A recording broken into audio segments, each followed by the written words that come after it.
Bismillahirrahmanirrahim. Assalamualaikum warahmatullahi wabarakatuh. Waalaikumsalam. Saya Lalu Wilda Triatma dari Prodi Teknik Pertanian dengan NIM J1B020050 dari Universitas Mataram. Tujuan dibuatnya video ini yaitu untuk menjelaskan beberapa metode hidroponik yang sering digunakan. Antara lain, 1. Sistem sumbu. Sistem sumbu merupakan salah satu sistem yang paling sederhana dari semua sistem hidroponik karena tidak memiliki bagian yang bergerak sehingga tidak menggunakan pompa atau listrik. Sistem sumbu merupakan sistem pasif dalam hidroponik karena akar tidak bersentuhan langsung dengan air. Dinamakan sistem sumbu karena dalam pemberian asupan nutrisi melewati akar tanaman disalurkan dengan media atau batuan berupa sumbu. Kemudian kelebihan sistem sumbu ini yaitu yang pertama, biaya untuk mengumpulkan bahan yang diperlukan tergolong sangat murah. Kemudian yang kedua, bentuk yang sederhana dan pembuatannya yang mudah yang memungkinkan hidroponik sistem sumbu dapat dilakukan bagi pemula. Kemudian yang ketiga, frekuensi penambahan nutrisi lebih jarang dikarenakan menggunakan sumbu sebagai media penyalur nutrisi. Dan yang terakhir, tidak tergantung listrik sehingga biaya relatif lebih mudah untuk dipindahkan. Kemudian, kekurangan dari sistem sumbu ini yaitu jumlah tanaman yang dihidroponikan apabila berjumlah banyak maka akan sedikit sulit dalam mengontrol pH air. Kemudian yang kedua, hanya cocok untuk jenis tanaman yang tidak memerlukan banyak air.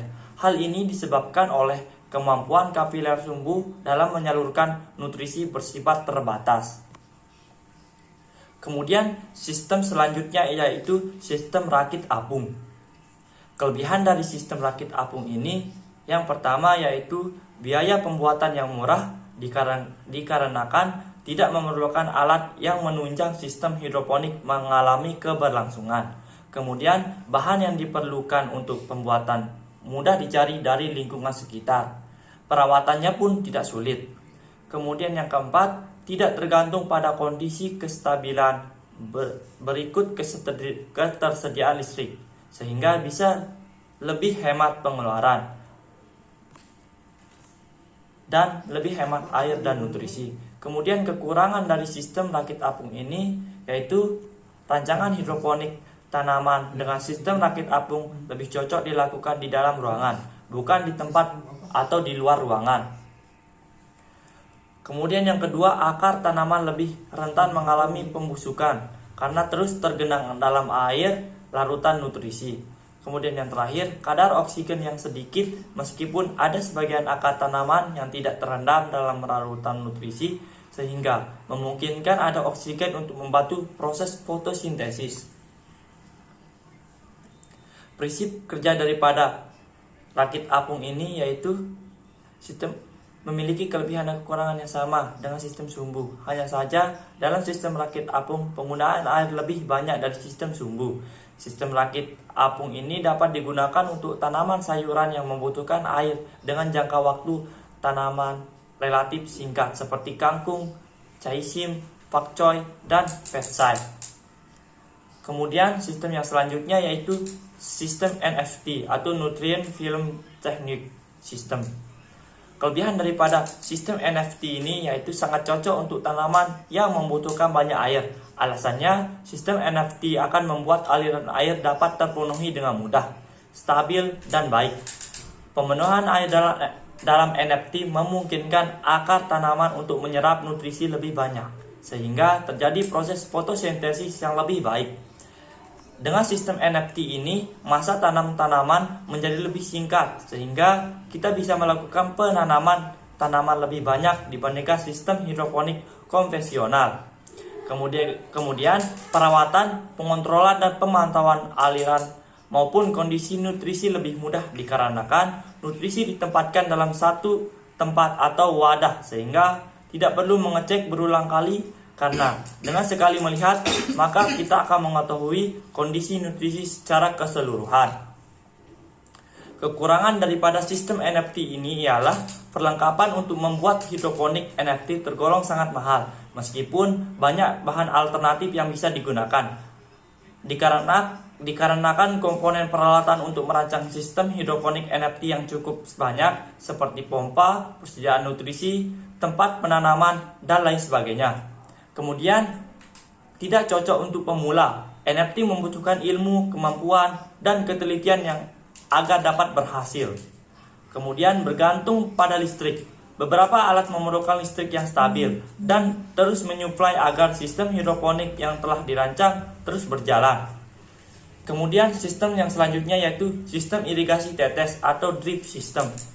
Sistem irigasi tetes atau drip system adalah salah satu sistem hidroponik yang menggunakan teknik yang menghemat air dan pupuk dengan meneteskan larutan secara perlahan langsung pada akar tanaman sistem irigasi tetes. Kelebihan daripada sistem irigasi tetes ini ialah waktu pemberian nutrisi harus sesuai dengan umur tanaman. Kemudian akar tanaman lebih mudah tumbuh dan berkembang. Dan terjamin kebersihan dan bebas dari penyakit.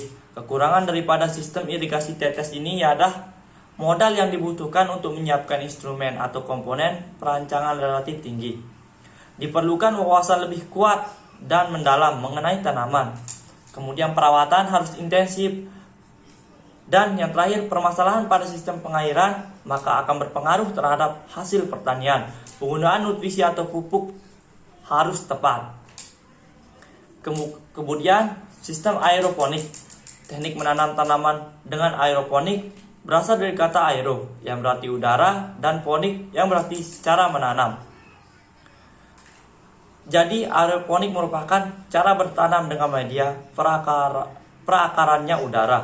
Sistem aeroponik merupakan cara bercocok tanam dengan menyemprotkan nutrisi ke akar tanaman.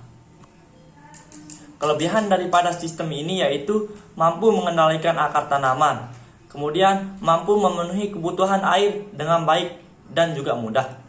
Dan selanjutnya keseragaman nutrisi dan juga kadar konsentrasi nutrisi dapat diatur sesuai dengan umur dan jenis tanaman. Kemudian tanaman dapat diproduksi hingga beberapa kali dengan periode yang pendek. Dan terakhir dapat dijadikan sebagai media eksperimen sebab adanya variabel yang dapat dikontrol sehingga dapat memungkinkan hasil tanaman high planting density. Kemudian kelemahan daripada sistem aeroponik ini yaitu memerlukan investasi dan biaya perawatan yang sangat mahal dan sangat tergantung pada energi listrik. Mudah terserang penyakit apabila tidak dirawat dengan baik dan benar. Kemudian sistem yang terakhir yaitu sistem pasang surut. Sistem atau disebut juga dengan flood and drain system atau sistem pasang surut ini merupakan salah satu sistem hidroponik dengan prinsip kerja yang cukup unik. Prinsip kerja sistem ini ada dua fase, yaitu fase pasang di mana tanaman dibanjiri larutan nutrisi dan fase surut di mana tanaman tidak diberi nutrisi atau nutrisi disurutkan. Kelebihan daripada sistem hidroponik EBB and flow atau pasang surut ini yaitu tanaman mendapat suplai air, oksigen, dan nutrisi secara periodik. Kemudian suplai oksigen lebih baik karena terbawa air, pasang dan surut. Dan mempermudah perawatan karena tidak perlu melakukan penyiraman. Kemudian kekurangan daripada sistem hidroponik pasang surut ini ialah biaya pembuatan cukup mahal, tergantung pada listrik, dan kualitas nutrisi yang sudah dipompakan berkali-kali tidak sebaik awalnya. Sekian video dari saya, kurang dan lebihnya mohon dimaafkan. Assalamualaikum warahmatullahi wabarakatuh.